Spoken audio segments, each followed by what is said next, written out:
Hello everyone, welcome to our channel Sangeeta to Teach. So today in this video we are going to cover the Employee Compensation Act 1923 with latest amendments, and this is going to be the part 1. So this is going to be an introduction to the employee compensation. We all know that this employee compensation was earlier called as workers' compensation or workmen compensation. So today in our class, the main objective is to understand the need of this act. So we all know that an employee or the worker is going to get some salary every month or on a daily basis. So what is this compensation indifferent with the regular salary? So compensation is an amount given to an employee, but this is something in a different context. So workers compensation is nothing but there would be an uncircumstances that happen or a risk that may happen in a workplace where it would lead to an accident or some dangerous things happen in the workplace, and that would result in the injury of a workman, or it may, at worst cases, it may lead to the death of that workman or that worker. So at in that situation, the employer, that is the person who is head of your company, is going to pay you some compensation. If you are injured, he is going to pay you, and if you are dead, then that amount is going to be given to your dependents. So in this act we are going to understand, or there is an need where the compensation is given, where it is applicable, what are the conditions for the compensation, who pays it and who receives it, and who are the dependents, and what kind of classification of disabilities are done. It can be partial disability, or it can be the total disability or permanent disability. What percentage of amount should be given, how much amount of compensation is to be given to that employee, what is the time limit, within what duration that the compensation is to be paid. So these are all included in this particular act. So basically you need to understand this compensation comes into picture in a very rare situation, where when the employee is injured in an accident or when the employee dies, and there are some conditions like this person should be in service, and this should happen, the accident should happen within the premises of the workplace. So these are the conditions, and these are the some of the points that are included in this particular act. So I hope you understood the background of what actually is happening in this workers compensation or the employee compensation. So I hope you understood. So the compensation is given when the employee is injured in an accident or when he dies in an accident. So it can be given to himself, the workman, or to his dependents. So we have the definition for dependents. We have the definition for dependents. We have the what amount to be compensated, what is the percentage of disability. These are all given in this particular act. Okay, so now let's start the class with the Workmen Compensation Act 1923, and this has been amended in 2009, and now it is renamed as Employee Compensation. So this year is very important. There might be a question, when was this Workmen Compensation amended and renamed as Employee Compensation? So that amendment year is nothing but 2009.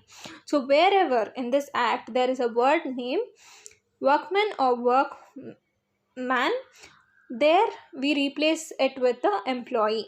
So this is effective from the date 31st of May 2010. You have to remember both the dates, that is 2009 the amendment was taken place where it has replaced the workman or workman into employee, and this was effective from 31st May 2010.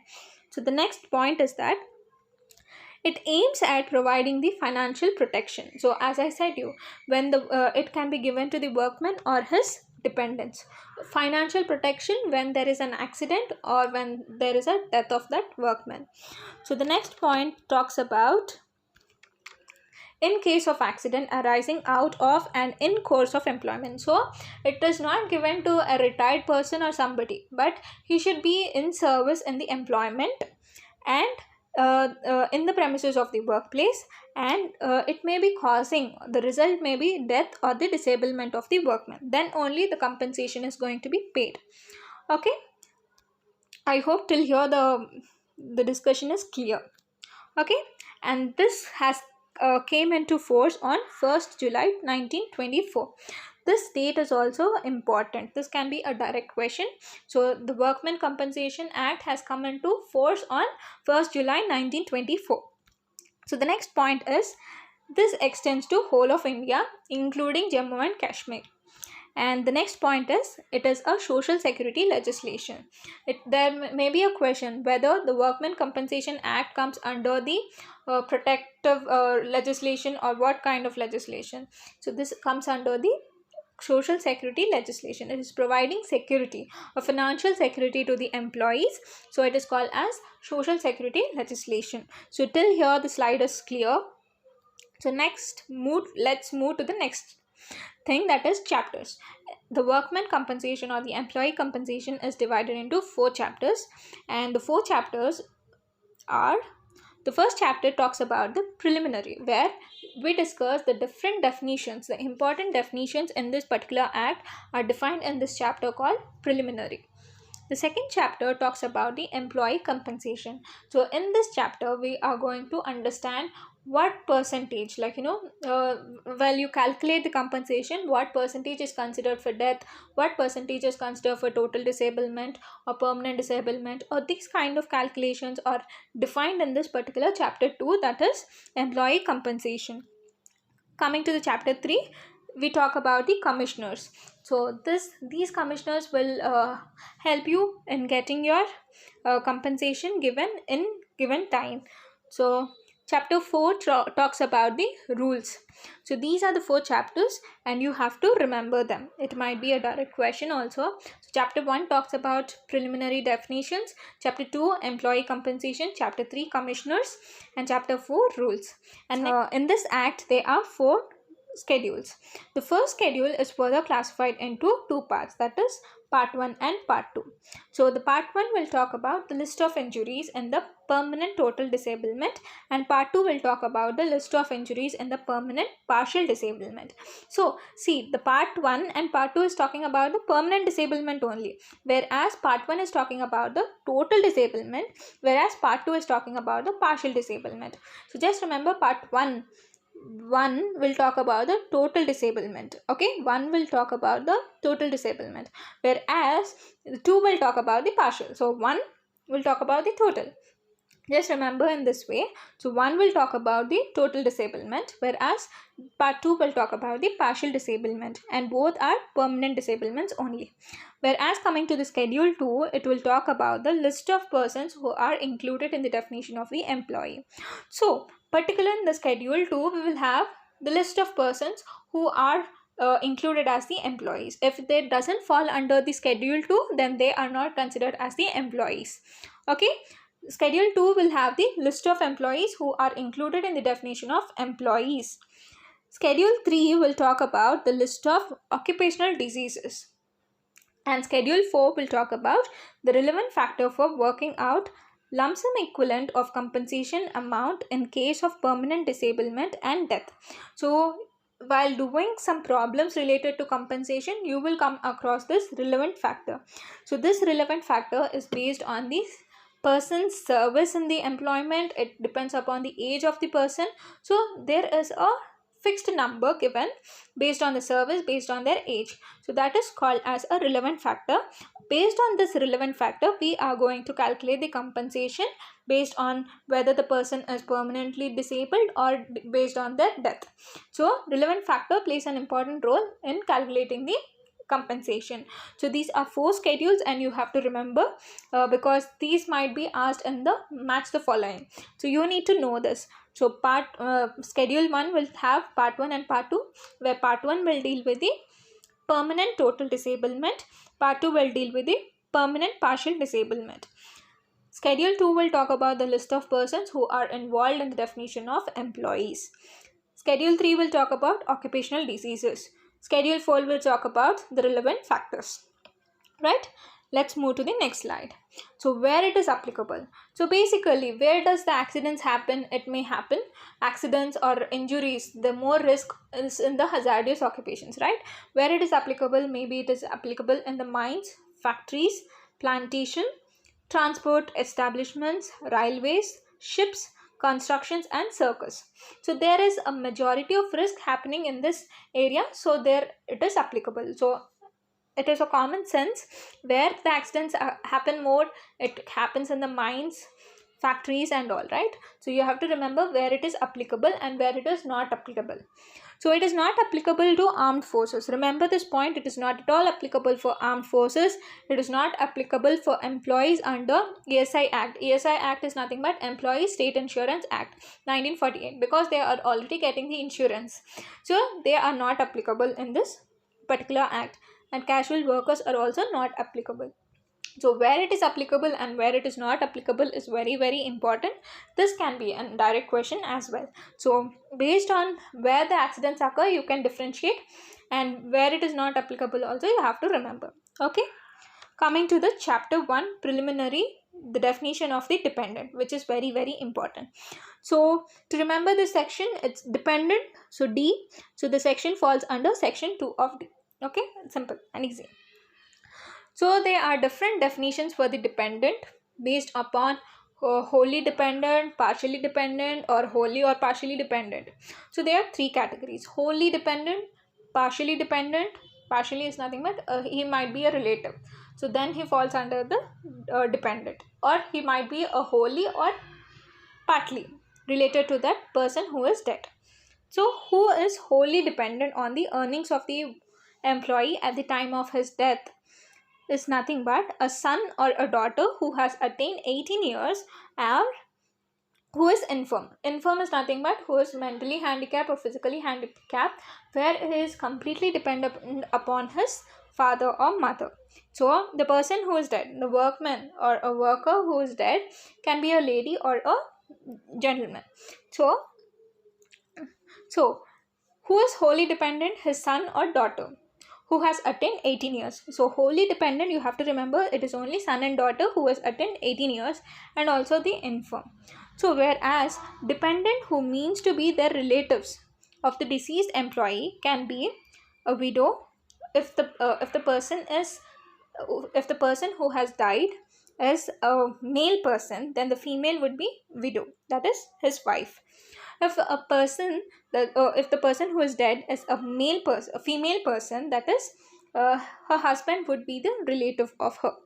So the minor, legitimate or an adopted son. So in the relatives also you have his or her wife or husband or son, that is he can be a minor legitimate or an adopted son, unmarried legitimate or adopted daughter, and a widowed mother. That means if a person who is dead, his father also died and he has a widowed mother. So his father died and his mother is also dependent on him, so she also becomes his dependent. So I hope it is clear. So let us revise it again, because this definition is very, very important. So wholly dependent will talk about his son and daughter who has attained 18 years, and it will also include infirm, which is who is mentally or physically handicapped and who are wholly dependent on the person at the time of his death. So wholly dependent, it is only his son and daughter who has attained 18 years and infirm. Whereas dependent means a relative who is his widow or a widower, a minor, it is a son also, son who is minor and legitimate or adopted son, his daughter who is adopted or unmarried, okay, and a widowed mother who his father also died and his mother is dependent on him, so she becomes a dependent for the compensation. Okay, these two are very, very important. And now let's see the next dependent case also. So if wholly, so we have seen the case of wholly and the relative part, right? And now we'll see the case of the wholly or in part dependent. So wholly or partially they are dependent on the earnings of the employee at the time of his death. So when he died, they are also dependent on him. So who are those people? The first person is a widower. So it can be a husband who has lost his wife. So he is considered to be a wholly or partly a dependent. And a parent other than a widowed mother. So if there is a parent other than his widowed mother, she also falls under the category of the dependent. The next is a minor legitimate son, an unmarried legitimate daughter, or a daughter who is legitimate, So see, this case is nothing but where it involves son and daughter. Whether they can be legitimate, whether they can be minor, whether they can be unmarried daughter, adopted, everybody is eligible. So if the daughter is married and she is minor, then she is also eligible. And if she is widowed and minor, then she is also a dependent. She is dependent on her father, right? I hope this point is clear. So wholly or partly will include the widow, parent other than the widowed mother, a minor legitimate son. So it also includes son who is minor and illegitimate, and an unmarried illegitimate daughter, a daughter who is legitimate, a daughter who is adopted, a daughter who is minor and married, a daughter who is widowed and she is minor. So she doesn't have anybody to look after. So she also becomes a dependent. So because her father died and she does not even have a husband and she is a minor, so she also falls under the dependent, and she is eligible for taking the compensation. And the next one is, if the person whoever has died and he has a minor brother or an unmarried sister, or a sister who is widowed and if she is minor. So here the point is, you need to understand, if she is a daughter or somebody, she has to be unmarried, or even if she is married, she has to be a widow. If she is widow, if she is not a widow also, she should be a minor. So this is the case, okay? And if he has a minor brother or a sister, unmarried sister, or a widowed sister, whoever is a minor, then she also becomes a dependent because she doesn't have anybody to look after. So, and the next one is a widowed daughter-in-law. So the person whoever has died, he already lost his son. So there would be no one to look after his daughter-in-law. So she also becomes a dependent. Okay. So the widowed daughter-in-law, if the son is there and she is just a daughter-in-law and she has her husband to take care, then she doesn't fall under the dependent. So it is widowed daughter-in-law that falls under the in the definition of dependent. Coming to the next one, a minor child of the predeceased son. So his son has, the person whoever has died, his son also died, and he has his children, that is his grandchildren are there, and they are minor and they don't have anybody to look after, so they also fall under the dependents. The next one, a minor child of predeceased daughter, where no parent of the child is alive. So where it talks about this person who has already died has his daughter.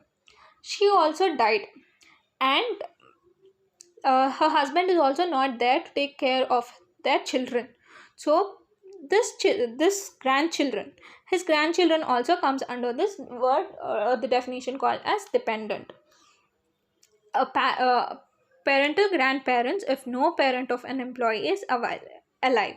So it is understood that wherever there is a situation where nobody is taking care of them, or they have no one to take care, and they directly fall under this person who has died, and they are wholly dependent on the person during the time of death, then these people fall under the dependent. So to clear this definition of dependent, let's revise again. So wholly and so we'll talk about the wholly dependent. Wholly is nothing but a child, a son or a daughter who has attained 18 years and an infirm. That is a person who is physically or mentally handicapped and who is dependent wholly on his father, but his father died, so he also becomes a dependent. Okay. Coming to the relatives who fall under the dependent is that the widow or widower, a minor legitimate son or an adopted son, an unmarried legitimate daughter or an adopted daughter, a widowed mother.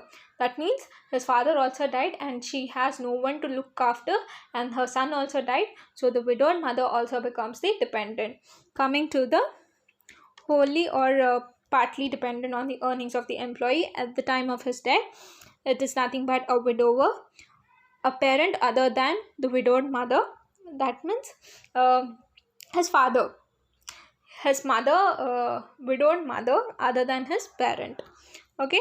And a minor legitimate son an unmarried illegitimate daughter, or a daughter legitimate, or an illegitimate, or an adopted if she's married. It is nothing but where she can be a legitimate daughter, illegitimate daughter, or an adopted daughter. If she is married, she has to be minor. If she is widowed, also she has to be minor to be a part of dependent. Okay, a minor brother. If the person who has died has a minor brother, or he has a sister who is unmarried, or she is widowed and a minor, then she falls under the definition of dependent. A widowed daughter-in-law. See, the person whoever has died, his son also died, and his daughter-in-law is completely dependent on his earnings, then she also falls under the dependent category. So widowed daughter-in-law. A minor child of predeceased son. So his son already died, and uh, his grandchildren are totally dependent on him, so they become the dependents. So the minor child of the predeceased daughter. Deceased is nothing but a person is dead. So his daughter also died, and her husband's also died, and there are no one to look after her children. That means his grandchildren are totally dependent on him, so the compensation goes to them also. So the next part is the parental grandparents. If no parent of the employee is alive, if no one is alive of that employee, the parental grandparents, so those old people are also eligible for the dependent because they don't have their son to look after. So the parental grandparents uh, are also the part of their dependents. I hope this is clear. Please revise these definitions because this is very very important, and this can be a question where asking who falls under the category of dependent and who does not fall under the category of dependent, right? Next, we'll talk about the definition of an employee. A person who is called as an employee is nothing but a person who is a railway servant but not permanently employed in any administrative district. So this person should not be in any administrative or subdivisional office. He should not be a permanent person, permanently employed, and he must be specified. This employee must be specified in the Schedule 2. Only then this person falls under the list of employee. The next person, or the next definition of an employee is a master or a seaman or other member who are in the crew of ship. So we talked about the where it is applicable, right? It is applicable in ships and airways, we thought, right? Railways also, right?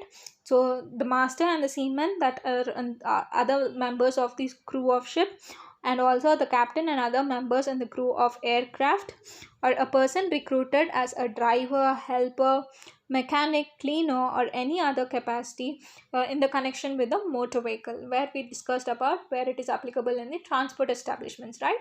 So motor vehicles where there are considered to be the helper, mechanic, or these people are considered as the employees also. So a person who is recruited for work abroad by a company.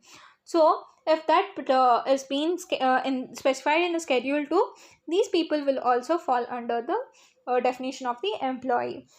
So whatever is being specified in Schedule 2 will have the definition of the workers in the employee. So who does not include in the work in the employee in the definition of employee is nothing but a person who is working in the armed forces of union will not fall under the employee definition of employee. The state government and the central government may add any class of person, that is they have the power to include any kind of occupation to an employee by giving a gazette notification within 3 months. So they can add into the Schedule 2 the different definitions of employee within 3 months of notice they can add. So this is a key point and a very very important point, whether the state government and central government can add a few employees which are hazardous in occupation to the Schedule 2. Yes, they can apply, they can edit or modify based by giving on their within giving the notification of within 3 months they can do this work. Okay, coming to the definition of an employer. Anybody or person, whether incorporated or not, they are considered to be an employer. any managing agent of an employer. So employer is there and somebody is taking care of his company, then that person, the managing agent, is also considered to be the employer. A legal representative of the deceased employer. So any person who is legally representative of this deceased employer is also considered as an employer. Or a person, a contractor who gets the people for temporary works or contractual works, or this kind of works, that person, the contractor, also becomes an employer. This is an important definition of the employer. Okay, there are four classifications of disablement. The first one is temporary total disablement, temporary partial disablement, permanent total disablement, and the fourth one is permanent partial disablement. So temporary total disablement is nothing but incapacity of a workman for all works which he was capable of. So but this is for temporary in nature. So you have to remember that for 6 months, for example, let us consider 6 months is not going to do any work. He has to take some bed rest. This kind of disablement has occurred to him, some kind of accident that has led him to take the bed rest. So for 6 months he is not going to do any work, even the work before what he is to do, and not even the other works. So he is completely going to take rest for a short duration, but he can come back after taking rest. So this kind of people fall under the temporary total disablement. So this is what temporary in nature. After some time they come back and they can do all kind of works. So the temporary partial disablement. So partially what happens is that the reduction of the earning capacity in respect of only that employment. So whatever employment he used to be engaged before, he might not be able to do, but he would be able to do all the rest of the works. For example, he had met an accident and he got his leg damaged. So he wouldn't be able to stand for long time. So he wouldn't be able to do the work which is based on standing, but he would be able to do other works which are like sitting and doing documentation and all, verification and all. This kind of works he would be eligible to do. So the reduction in earning capacity with respect to earlier what he used to do and now what he is doing. So there would be a reduction of capacity, but he can do some other works. So that is considered as temporary partial disablement. Whereas coming to permanent total disablement, so completely it is permanent and totally, where the capacity of the earning capacity is greater than, the loss of earning capacity is greater than or equal to 100%. That means every injury, we have discussed that schedule 1 will talk about the list of injuries that are related to permanent total disablement and permanent partial disablement, right?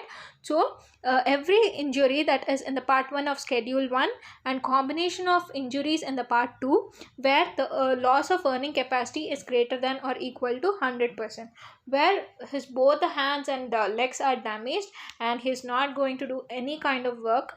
So this person is considered to be the permanent total disablement. So totally he cannot do any work. Okay, whereas permanent partial, so partial it's nothing but he can do some other works, right? The reduction of earning capacity in all employments, every injury in part 2 of the schedule 1. So his earning capacity is reduced in all employments. Every injury in part 2 of schedule 1 will talk about the permanent partial disablement. So this is an important slide where you understand what is temporary total disablement, what is temporary partial disablement, permanent total disablement, and permanent partial disablement. So if you have any confusion, please read it again and you will be able to understand it. Okay, so employer is going to pay the compensation. He is liable to pay the compensation whenever there is an accident within the premises of the workplace, or whenever the person is in service and the accident takes place. So he is going to pay and he is going to be liable for paying the compensation to him or to his dependents, right? So there are some conditions where the employer is not liable also. So sometimes wantedly the workman will do it willfully. So in that conditions, the employer is not going to pay him any compensation. So section 3 will talk about the employer's liability of compensation. So there are some cases where the employee is not liable to pay at all. So what are the conditions that employer is not liable to pay?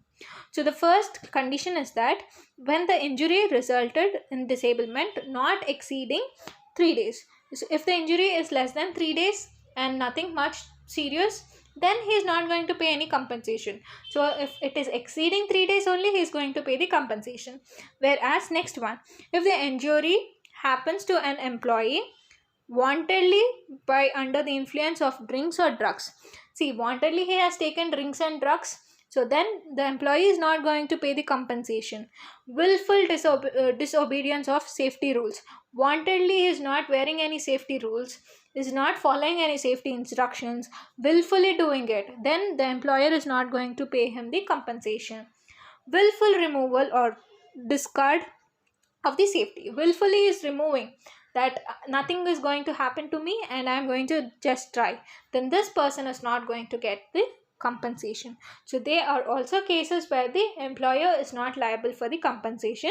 So this can be also a direct question in your papers, and this answer you need to know it, right? Now let's test our knowledge with the concepts that we have read. So this question has not been discussed, but I wanted to share. So what is not included under the wage as per the Employee Compensation Act 1923? Travel allowance, any privilege or benefits which is capable of being estimated in terms of money, a value of any travel concession, a contribution paid by an employer of an employee towards a pension or provident fund. So the wage is nothing but it is a privilege or a benefit that is estimated in terms of money, whereas it does not include any travel allowance, a traveling concession, or contributions paid under the pension or the provident fund. So the answer here is it is C, because the wage does not include travel elements, it does not include any value of travel concession, and it does not include anything that is contributed for pension or provident fund. Okay, this has not been discussed, but I wanted to let you know that the definition of wage is this, that it does not include travel elements, does not include any value of travel concession, and does not include any pension or provident fund. Okay, the answer is C. Okay, next let's see the next question. If there is a willful removal or discard by the workman of any safety guard or other device which he knew to have to be provided for the purpose of security safety of the workman. So willfully he is removing. So whether the employee is liable to pay the compensation, is not, whether the employer is not liable to pay the compensation, appropriate government is liable to pay the compensation, or trade union is liable to pay the compensation. As we have already understood that willfully, if you are removing anything, if you willfully are disobeying the security or safety rules, then the employer is not going to pay any compensation. So the option is B, right? Okay, the last question. So who among the following relatives of the deceased employee are dependent under the Employee Compensation Act 1923? Whether it is widowed mother, widower, a minor child or of a deceased daughter, a parental grandparent. So out of these four options, who are considered as the dependents or the relatives? So when we saw in the relatives, we did not see a parental grandparent, because this comes under wholly or partially. A minor child of a predeceased daughter, this also come under wholly or partially, whereas the widowed mother or a widower will fall under the relatives of the deceased employee. So the option is 1 and 2. So the option is D. So the chapter 1 preliminary under the section 2 of D. As I said, you dependent D will fall under the section 2 of D.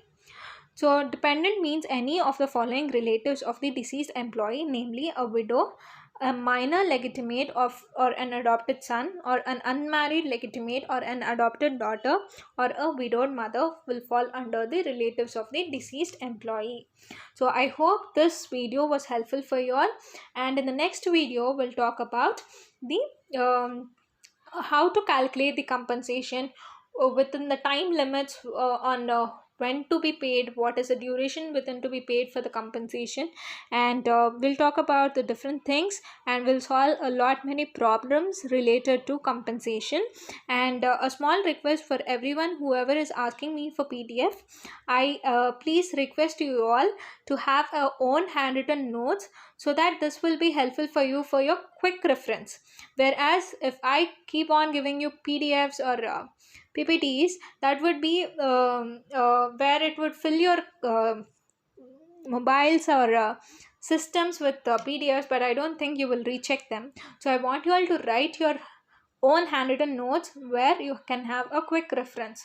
Okay, thank you friends, and in the next class for sure we will discuss on the calculation of compensation. Chalo, thank you so much, and please like and subscribe to our channel. Thank you.